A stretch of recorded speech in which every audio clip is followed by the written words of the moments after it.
is it possible to walk away from your salvation? We do know that Jesus clearly says that who can pluck us out of his hands? Who can pluck us out of his Father's hands? And he also says that my sheep hear my voice. And that's the key, guys. The sheep of Christ hear his voice and follow him. And then Jesus goes on to say that a stranger they will not follow. The fact is that the believer is an individual who does not listen to the voice of strangers because they know the voice of the good shepherd. Therefore, they follow him. And that is basically what it's all about. So therefore, according to the words of Jesus, he's literally telling us that no one could actually walk away from salvation. And then again, it's up to you if you want to believe in the words of Christ or not. That's literally verbatim what Jesus is basically saying. Not everyone who claims to be of Christ is of Christ. Not everyone who claims to be a sheep is a sheep. There are plenty of goats amongst the sheep. Not everyone who claims to be a wheat is a wheat. There are plenty of tares among the wheat. What am I saying, guys?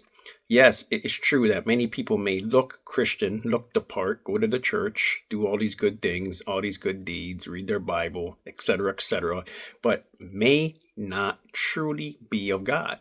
And what happens later on, unfortunately, when they actually walk away from the faith, so to speak, many people point to the fact that, look, I thought this person was a Christian. They denied the faith and they chose to walk away from God. When really and truly, they did not walk away from God. They were never truly of God to begin with, because the sheep of Christ hear his voice. And a stranger's voice they do not hear. A stranger's voice they do not follow. Not my words, those are the words of Christ. Now, some of you guys may still be a little confused about this because you may not know exactly how this makes sense. But when you really look at scripture, guys, what you do realize is that not everyone who says, Lord, Lord, is truly of Christ. We see that clearly in the scriptures. Many preach Jesus out of lip service, but that doesn't mean that they are actually of Christ.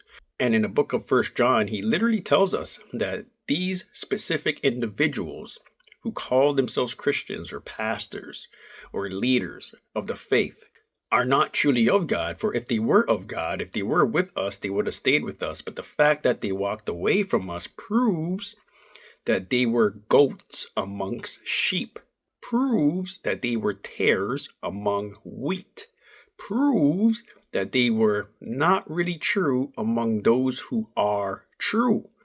Once again, Jesus says his sheep follow him and will not listen to the voice of strangers. So if someone has confessed to know Jesus, they lay claim that they are truly Christian, and then a month, a year, 10 years down the road, they quote unquote walk away from the faith.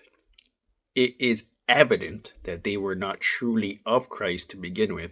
Not my words, because the sheep of Christ hear his voice, and a stranger's voice they do not hear.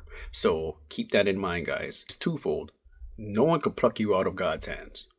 Nobody could come in and deceive the people of God to remove their salvation from them, nor can you leave your salvation at the doorstep. Because once you recognize what salvation actually is, as opposed to what you thought salvation actually was, everything that I'm saying to you guys makes complete sense. It is utterly impossible for you to revert the process of salvation that has already occurred. That which God has started, he will complete according to his word. Now, if you really want to know a little bit more about what salvation is, the nature of salvation, why it is utterly impossible to reverse the process of salvation, check out this video right here. And yeah, guys, hopefully this helps you understand that no one could pluck us out of his hands, nor could we walk away according to scripture. Anyways, that's all I got on this one. Until next time, guys, take it easy. Peace.